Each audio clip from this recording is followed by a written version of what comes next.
নির্বাচনী প্রচারণা চালানোর ক্ষেত্রে নাছিরউদ্দিন হামলার সম্মুখীন হয়েছেন, সেই ভিডিও আমরা দেখেছি। দুই ধরনের হামলা হয়েছে। তাকে লক্ষ্য করে ডিম নিক্ষেপ করা হয়েছে এবং তার সাথে যারা ছিল তাদেরকে লাঠিসোঁটা নিয়ে হামলা করা হয়েছিল, ইটের ছুরকি নিক্ষেপ করা হয়েছিল। কিন্তু একটি পক্ষ ওই জিনিসটি লুকিয়ে দিচ্ছে। সবাই তারা বলার চেষ্টা করছে যে ডিম নিক্ষেপ করেছে, অর্থাৎ ডিম রাজনীতির মারপ্যাচে নাছিরউদ্দিন পাটোয়ারির নির্বাচনী প্রচারণা। আচ্ছা, এই যে মিথ্যা প্রচারণা করছে, ডিম নিক্ষেপ করছে, এটা সত্য, কিন্তু ডিমের সাথে যে নিক্ষেপ পাথর লাঠি নিক্ষেপ করছে, লাঠি দিয়ে পিটিয়েছে, এটা কিন্তু ঢেকে যাচ্ছে। তো সবাই বলতে না, তার মানে কি ডিম নিক্ষেপ কি ঠিক আছে?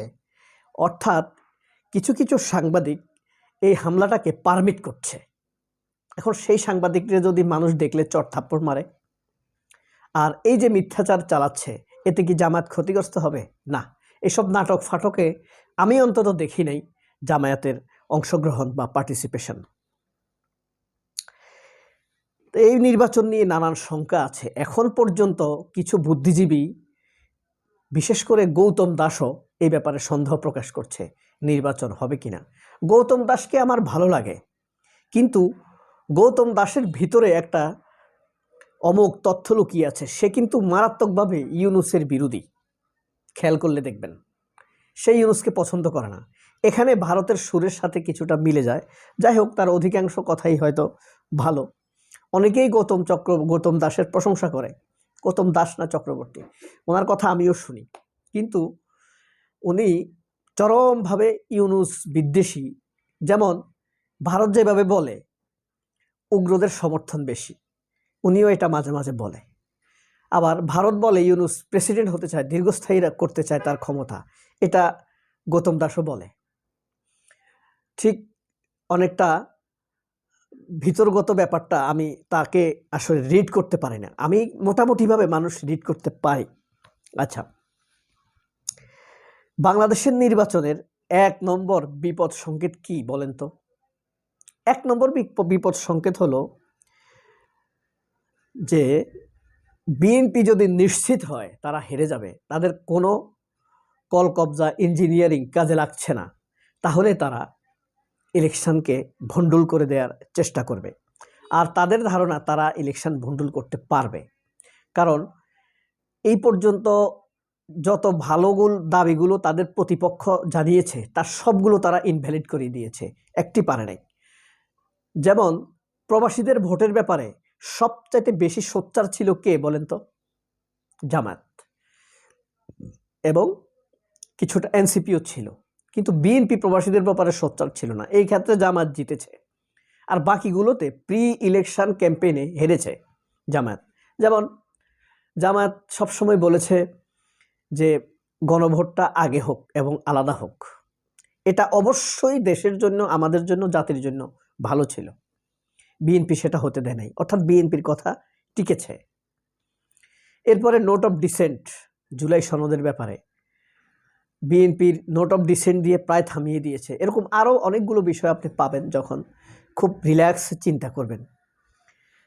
এটাই হলো 1 নম্বর বিপদ সংকেত। বিএনপি যখন বুঝতে পারবে যে তারা হেরে যাবে, তাহলে তারা নির্বাচনকে ভণ্ডুল করে দিতে পারে। শেষ মুহূর্তে অনেকগুলো ব্যাপার ঘটবে, আমি সেই আগ থেকে বলে আসছি।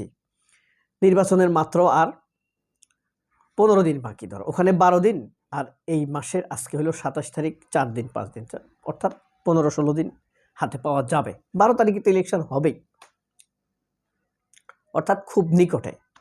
অনেক তুখোড়, খুব তড়িৎ অনেকগুলো ঘটনা ঘটবে। আমরা যদি অস্থির না থাকি, খুব কুল ব্রেন নিয়ে চিন্তা করি, মানে অনেকে বলে আজাইরা চিন্তা আর কি, কাম নাই কাজ নেই কি করবে, এই কারণে এগুলো নিয়ে ভাবে। আপনি যদি ঠিক ওইভাবে ভাবেন, কাম নাই কাজ নেই, তাহলে আপনি বুঝতে পারবেন অনেক অদ্ভুত সব ঘটনা ঘটছে। ওয়াকারুজ্জামান নিশ্চুপ, খেয়াল করেছেন? ওয়াকারুজ্জামানের ছোট একটা চান্স এই ইলেকশনের ব্যাপারে পজিটিভ ভূমিকা রাখার ক্ষেত্রে, কিন্তু নিকট গত 15-20 মাসে তার সেই ভালো দিক আমরা দেখি নাই। তবে নির্বাচনে বিরল সব দৃষ্টান্ত স্থাপন করতে পারে ইচ্ছা করলে সেনাপ্রধান। কিন্তু অতীতের ইতিহাসে তার গত 1.5 বছরের হিসাবে আমরা তা দেখি না। আমার সবশেষ সন্দেহ, আর তাকে বিশ্বাস করতে মন চায় না, বিশেষ করে তাহারিমাকে অ্যারেস্ট করার পরে। ঠিক আছে, এখন ডিম রাজনীতির কবলে পড়ে নাসিরউদ্দিন পাটোয়ারির কি ক্যাচালে পড়ে গেলেন। তবে যেটা ঘটবে, এনসিপির বলেন, বিএনপির বলেন, জামায়াতের বলেন, শেষ এই 10 দিনে বা 15 দিন যাই হিসাব করেন না কেন, আপনার অনেক পিলে চমকানো ঘটনা ঘটবে, এখানে কোনো সন্দেহ নেই। ফ্যাক্ট হলো, কোথাও আমরা খুব শক্ত ভরসা রাখতে পারছি না। যেমন আমরা আশা করেছিলাম ওয়াকার এই বিপ্লবের পক্ষে অবস্থান নেবে, বিপ্লব সুন্দরভাবে শেষ হবে। ওয়াকার সেটা করে নাই, বিশ্বাস নষ্ট হয়েছে না। যদিও ওয়াকারের উপর আমার আসলে বিশ্বাস ছিল না, তারপর তার চান্স ছিল, তার সুযোগ ছিল ভালো কিছু করার। এরপরে বিএনপির প্রতি অনেক আশা ছিল, বিএনপি পুরা ফিল্ড নষ্ট করে দিছে, মানুষের আস্থা ভরসা। শেষ আশা ছিল তারেক রহমান ফিল্ডে হয়তো ঠিক হয়ে যাবে, কিন্তু তারেক রহমানের থেকে আমরা সেই ধরনের ভালো ফিডব্যাক পাই নাই। জামায়াতের কাছে আমরা খুব আশা করেছিলাম, আশা করি এখনো, যে তারা ন্যায় বিচারের ব্যাপারে খুবই শক্ত এবং সোচ্চার অবস্থান নেবে। তারা গণভোটের জন্য খুব ভালো প্রচারণা চালাচ্ছে, হাদির জন্য তারা খুবই দরদ, আমরা খেয়াল করেছি। তবু সবগুলো যদি মিলাই, এই তুলনামূলকভাবে জামায়াতি এগিয়ে। এখন কথা হলো, 100% তো আপনি জামায়াতের কাছে পাবেন না, তাই না? ফেরেশতা দিয়ে দেশ চালাবেন না, দোষ ত্রুটি কিছু থাকবে। সেই হিসাব করে আপনি যদি সবার সাথে যদি তুলনা করেন, জামায়াত অনেক অনেক অনেক ভালো।